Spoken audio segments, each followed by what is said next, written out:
പരിശുദ്ധ പരമ ദിവ്യകാരുണ്യത്തിന് എന്നേരവും ആരാധനയും സ്തുതിയും പുകഴ്ചയും ഉണ്ടായിരിക്കട്ടെ. പരിശുദ്ധ പരമ ദിവ്യകാരുണ്യത്തിന് എന്നേരവും ആരാധനയും സ്തുതിയും പുകഴ്ചയും ഉണ്ടായിരിക്കട്ടെ.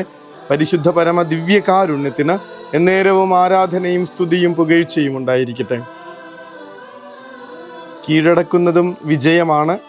ഒരു കളങ്കവുമില്ലാതെ ജീവൻ വെടിയുന്നതും, അത് കർത്താവിന് വേണ്ടിയാകുമ്പോൾ ജീവൻ വെടിയുന്നതും വിജയമാണ്. രണ്ട് കഥാപാത്രങ്ങളെ എടുത്തു വെച്ചിട്ട് വേണം ഇന്ന് ധ്യാനം നടത്താൻ. അതും പ്രതിവചന സങ്കീർത്തനത്തിൻ്റെ ഒരടിസ്ഥാനത്തിൽ 144 സങ്കീർത്തനമാണ്. എൻ്റെ അഭയശിലയായ കർത്താവ് വാഴ്ത്തപ്പെടട്ടെ. ഒന്നാമത്തെ കഥാപാത്രം ഒന്നാമത്തെ വായനയിൽ തന്നെ നമ്മൾ കാണുന്ന ദാവീദാണ്. ചെറുപ്പക്കാരനായിട്ടുള്ള ദാവീദ്, ടീനേജറാണെന്ന് പറയണേ. അതായത് ഏതാണ്ട് 15-ാമത്തെ വയസ്സിൽ കർത്താവ് ആളെ ഇങ്ങനെ അഭിഷേകം ചെയ്തു എന്നൊക്കെ നമ്മൾ ഏതാണ്ട് ഒരു കണക്ക് കൂട്ടിയൊക്കെ എടുക്കുന്നുണ്ട്. അങ്ങനെയുള്ളൊരു സമയത്ത് ഏതാണ്ട് 20 എത്തുന്നതിന് മുന്നേക്ക് തന്നെ ആയിരിക്കും തിരഞ്ഞെടുക്കപ്പെട്ട ആ ഒരു അഭിഷേകം ചെയ്യപ്പെട്ട ആ ഒരു സമയത്തൊക്കെ തന്നെയാണ് സാവൂളിൻ്റെ മുൻപിൽ ചെന്ന് ഗോലിയാത്തിനെ കൊല്ലാമെന്ന് ദാവീദ് പറയണത്. ഇങ്ങനെ കർത്താവിൻ്റെ നാമത്തിൽ ഒരാളെ കീഴടക്കുന്നത് വിജയമാണെന്ന് നമ്മൾ പറയുമ്പോൾ അതിനുള്ള ഏറ്റവും നല്ല ഉദാഹരണമായി ദാവീദ് നിൽക്കുന്നുണ്ട്. നമ്മളിങ്ങനെ ഇത്രയും പ്രചോദിപ്പിക്കുന്ന വേറൊരു രംഗം നമ്മൾ വചനത്തിൽ കാണുക പ്രയാസമാണ്. അതായത് ഈ ഒരു 18 വയസ്സ് അല്ലെങ്കിൽ 15 മുതൽ 18 വയസ്സ് വരെ മാത്രം പ്രായമുള്ള ഒരു ചെറുപ്പം പയ്യൻ, അത് ആടുകളെ മേയിച്ച് നടന്നൊരു ചെറുപ്പം പയ്യൻ, മല പോലെ നിൽക്കുന്ന ഇസ്രായേൽ പട്ടാളത്തെ മുഴുവൻ ഒറ്റടിക്ക് കൊന്നുകളയാൻ കഴിവുള്ള ഗോലിയാത്ത് എന്ന രാക്ഷസൻ്റെ മുൻപിൽ ചെന്ന് അവനെ കീഴടക്കുന്ന രംഗമാണ് നമ്മൾ കാണുന്നത്. അല്ലെങ്കിൽ ഇസ്രായേൽക്കാരെ എല്ലാവരും കൂടി ഒരുമിച്ച് ചെന്ന് ഗോലിയാത്തിനെ കൊന്നാൽ മതിയായിരുന്നു. അതവർക്ക് സാധിക്കില്ലാത്തത് കൊണ്ടാണ് ഇങ്ങനെ അവർ പട നയിക്കാതെ മാറി നിന്നിരുന്നത്. അവിടെയാണ് ദാവീദ് കർത്താവിൻ്റെ നാമത്തിൽ ഇങ്ങനെ പേടിച്ചിരിക്കുന്ന തങ്ങളുടെ രാജാവിനോട്, സാവൂൾ രാജാവിനോട് ചെന്നിട്ട് പറയണത്, സിംഹത്തിൻ്റെയും കരടിയുടെയും കയ്യിൽ നിന്ന് എന്നെ രക്ഷിച്ച കർത്താവ് ഈ ഫിലിസ്ത്യൻ്റെ കയ്യിൽ നിന്നും എന്നെ രക്ഷിക്കും. ഇത് എന്തൊരു ബുദ്ധിയില്ലായ്മയാണെന്നൊക്കെ അന്ന് സാവൂൾ ചിന്തിച്ചിട്ടുണ്ടാവും. നമ്മളിൽ ഇത് വായിക്കുന്ന പലരും, കഥയറിയാത്ത പലരും അതാദ്യം ചിന്തിച്ചതുമാണ്.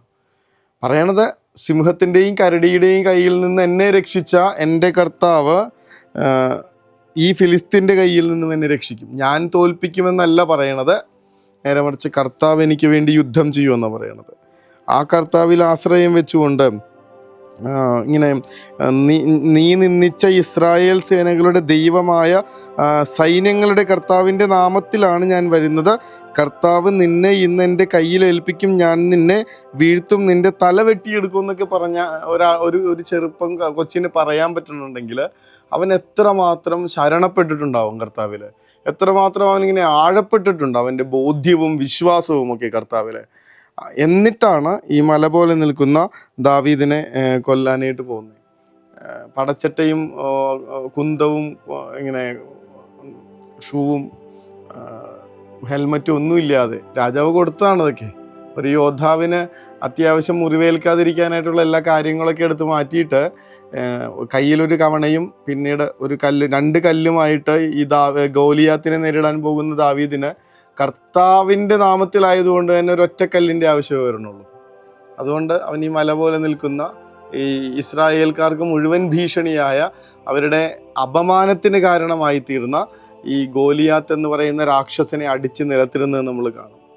ശരിക്കും കർത്താവിൻ്റെ നാമത്തിൽ കീഴടക്കുന്നത് വിജയമാണെന്ന്, അതെങ്ങനെ കീഴടക്കണമെന്ന് എത്രമാത്രം ശരണത്തോടുകൂടെ നിന്ന്, എത്രമാത്രം അവനിൽ അടിയുറച്ചും ആശ്രയിച്ചും നിന്ന് തിന്മകളെ കീഴടക്കാൻ പറ്റുമെന്നുള്ളതിൻ്റെ നല്ല ഉദാഹരണമായി ദാവീദ് നിൽക്കുമ്പോൾ, ഇന്ന് നമ്മൾ തിരുനാൾ ആഘോഷിക്കുന്ന വിശുദ്ധ ആഗ്നസ്, അത് കളങ്കമില്ലാതെ കർത്താവിന് വേണ്ടി, കളങ്കമേൽക്കാതെ കർത്താവിന് വേണ്ടി കൊല്ലപ്പെടുന്നതും വിജയമാണെന്ന് നമ്മളോട് കാണിച്ചു തരും. ഡയക്ലീഷ്യൻ ചക്രവർത്തിയുടെ കാലത്താണ് ഈ പെങ്കൊച്ചിനെ കണ്ടു കഴിഞ്ഞാൽ മോഹിക്കാത്ത ഒരാളുണ്ടായിരുന്നില്ല. അത്രയ്ക്ക് കത്തുന്ന സൗന്ദര്യവുമായി നിൽക്കുന്ന ഒരു പെൺകുട്ടി. അത് അവളുടെ മനസ്സിൻ്റെ നൈർമല്യമായിരിക്കും മുഖത്ത് പ്രതിഫലിച്ചത്. കാലങ്ങൾ കഴിഞ്ഞ് ഇങ്ങനെ സഹസ്രാബ്ദങ്ങൾക്ക് ശേഷവും ചരിത്രത്തിൽ ഇങ്ങനെയൊരു സൗന്ദര്യമുള്ള പെൺകുട്ടി ഉണ്ടായിരുന്നു എന്ന് പറഞ്ഞ് മനുഷ്യർ ഇപ്പോഴും ഓർക്കുന്നുണ്ടെങ്കിൽ അത് അവളുടെ മുഖസൗന്ദര്യം മാത്രമായിരിക്കില്ല. പറഞ്ഞല്ലോ, ഉള്ളിൽ നിന്ന് ഇങ്ങനെ ജ്വലിക്കുന്ന ആ വിശുദ്ധിയുടെ സൗന്ദര്യം കൊണ്ട് തന്നെ ആയിരിക്കും അവളിലേക്ക് പലരും ആകർഷിക്കപ്പെട്ടത്. പക്ഷേ അവൾ കർത്താവിൽ മാത്രം ഇങ്ങനെ എൻ്റെ ജീവിതം കർത്താവിന് വേണ്ടി മാത്രം സമർപ്പിക്കാമെന്ന് തീരുമാനിച്ചുറപ്പിച്ച ഒരു പെൺകുട്ടി. ബാക്കി ഒന്നും എനിക്ക് വേണ്ട എന്ന് തന്നെ അവൾ തീരുമാനിച്ചുറപ്പിക്കുന്നുണ്ട്. അവസാനം അവൾ കൊല്ലപ്പെടുമ്പോൾ പറയുന്ന കാര്യമുണ്ട്, നിങ്ങളുടെ വാളും എൻ്റെ രക്തം കൊണ്ട് മലിനമാക്കിക്കൊള്ളുക, എന്നാൽ ക്രിസ്തുവിന് പ്രതിഷ്ഠിതമായ എൻ്റെ ശരീരത്തെ നിങ്ങൾക്ക് മലിനമാക്കാൻ കഴിയില്ല. നിങ്ങൾക്ക് എന്നെ കൊല്ലാൻ പറ്റും, പക്ഷെ ക്രിസ്തുവിൽ നിന്ന് അടർത്തി മാറ്റാൻ പറ്റില്ല എന്നൊരാൾ പറയാം. പല തവണ ഇവളെ മോശമാക്കാനായിട്ട്, ഇവളുടെ വിശുദ്ധി കളയാനായിട്ട് രാജാവ് ശ്രമിക്കുന്നുണ്ട്, ചക്രവർത്തി നോക്കുന്നുണ്ട്. അതിനുവേണ്ടി ഇഷ്ടമുള്ളവർക്ക് അവളെ ബലാത്സംഗം ചെയ്യാമെന്നൊക്കെ പറഞ്ഞ് വിട്ടുകൊടുക്കുന്നൊക്കെയുണ്ട്. പക്ഷേ ആർക്കും അടുക്കാൻ പറ്റാത്ത വിധത്തിൽ സ്വർഗത്തിൻ്റെ അഗ്നിയുടെ സംരക്ഷണം ഈ പെൺകുട്ടിയുടെ ചുറ്റുമുണ്ട്. അവസാനം ഒരു പയ്യൻ ഇവളെ റേപ്പ് ചെയ്യാനായിട്ടൊക്കെ വരണ നേരത്ത് അവൻ അന്ധനായി പോകുന്നതും ആ പയ്യനും ആ ഒരു ചെറുപ്പക്കാരന് വേണ്ടിയിട്ട് ഇതേ ആഗ്നസും മധ്യസ്ഥം യാചിക്കുന്നതും കാഴ്ച തിരിച്ചു കിട്ടുന്നതും ഒക്കെ നമ്മൾ അത്ഭുതത്തോടു കൂടി അല്ലാതെ കാണാനായിട്ട് പറ്റില്ല.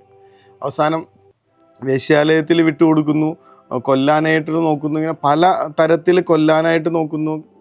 ക്രൂരമായിട്ടുള്ള പീഡനങ്ങളിലൂടെയൊക്കെ ആഗ്നസിനെ അവർ കടത്തി വിടുന്നുണ്ട്. പക്ഷേ ആള് പറയുന്നത് ഇപ്രകാരമാണ്, നിങ്ങളുടെ വാളും എൻ്റെ രക്തം കൊണ്ട് മലിനമാക്കിക്കൊള്ളുക എന്ന ക്രിസ്തുവിന് പ്രതിഷ്ഠിതമായ എൻ്റെ ശരീരത്തെ നിങ്ങൾക്ക് മലിനമാക്കാൻ കഴിയില്ല.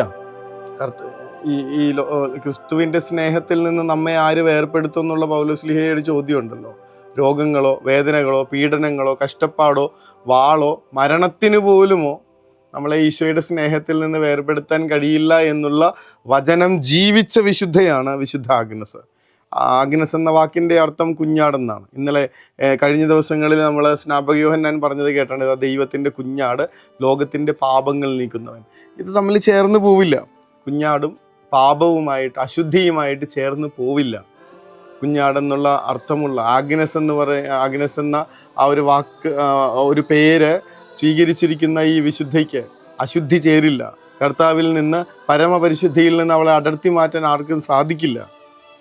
കളങ്കമില്ലാതെ ക്രിസ്തുവിന് വേണ്ടി കൊല്ലപ്പെടുന്നതും വിജയം തന്നെയാണെന്ന് ഈ വിശുദ്ധയുടെ തിരുനാൾ ജീവിതം നമ്മളെ ഓർമ്മപ്പെടുത്തി തരും. എന്തൊക്കെയായാലും പറഞ്ഞല്ലോ, ബേസ് ഇതാണ്, എൻ്റെ അഭയശിലയായ കർത്താവ് കീഴടക്കുന്നതും കളങ്കമില്ലാതെ അവന് വേണ്ടി കൊല്ലപ്പെടുന്നതും അവൻ അഭയമായതുകൊണ്ട് തന്നെയാണ്. അവൻ അഭയം. ഈ കരുത്തവിടെന്നാ ഇവർക്ക് രണ്ടുപേർക്കും കിട്ടുന്ന കരുത്ത് ഈ കർത്താവാകുന്ന അഭയശിലയിൽ നിന്ന് തന്നെയാണ്. തിന്മകളെ കീഴടക്കാൻ കർത്താവിന് വേണ്ടി ഏത് പീഡനങ്ങളുടെ നടുവിലൂടെ കടന്നു പോകാനും കർത്താവെ ഞങ്ങളെ കരുത്തുള്ളവരാക്കി തീർക്കണമേ എന്നുള്ള പ്രാർത്ഥനയോടുകൂടി അവിടുത്തെ ആശീർവാദത്തിനായി നമുക്ക് പരിശുദ്ധ പരമദിവ്യകാരുണ്യമേ അനന്ത സ്നേഹമേ, പരിശുദ്ധ പരമദിവ്യകാരുണ്യമേ അനന്ത സ്നേഹമേ.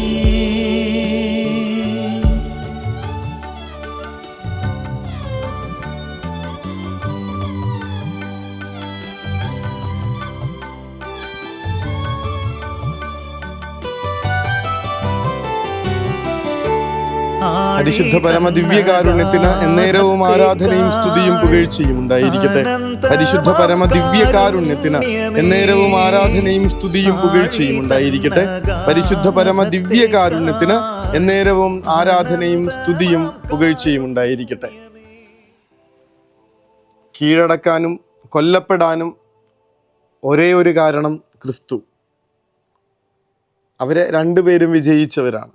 കർത്താവെ, ഞങ്ങളെ അതേ ധൈര്യം കൊണ്ട് ആശീർവദിക്കണമേ എന്ന്, അതേ കരുത്തുകൊണ്ട് ഞങ്ങളെയും ബലപ്പെടുത്തണമേ എന്ന് ആത്മാർത്ഥമായി പ്രാർത്ഥിച്ചുകൊണ്ട് ഈ രാത്രി പ്രലോഭനങ്ങളെയെങ്കിലും വിജയിക്കാനായിട്ടുള്ള കൃപ തരണമേ എന്ന ഒരു കരുത്ത് നൽകണമേ എന്നുള്ള വലിയ പ്രാർത്ഥനയോടുകൂടെ കാരണം കർത്താവിനോട് ചേർന്ന് നിൽക്കുന്നതിൻ്റെ അടയാളമാണ്. ഒരാൾ കുറേശ്ശെയായിട്ട് കർത്താവിൻ്റെ മാത്രമായിട്ട് അവൻ്റെ സ്വന്തമായിട്ട് മാറുന്നതിൻ്റെ അടയാളമാണ് ഓരോ പ്രലോഭനങ്ങളുടെയും മേൽ നമുക്കുള്ള വിജയം.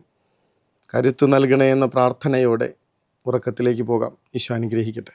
കരുണതൻ കയർ പിടിച്ച് നയിച്ചിടും സ്നേഹമേ, ദിവ്യകാരുണ്യ സ്നേഹമേ, പരിശുദ്ധ സ്നേഹമേ, പരിശുദ്ധ പരമദിവ്യകാരുണ്യമേ, അനന്ത സ്നേഹമേ, പരിശുദ്ധ പരമദിവ്യകാരുണ്യമേ, അനന്ത സ്നേഹമേ.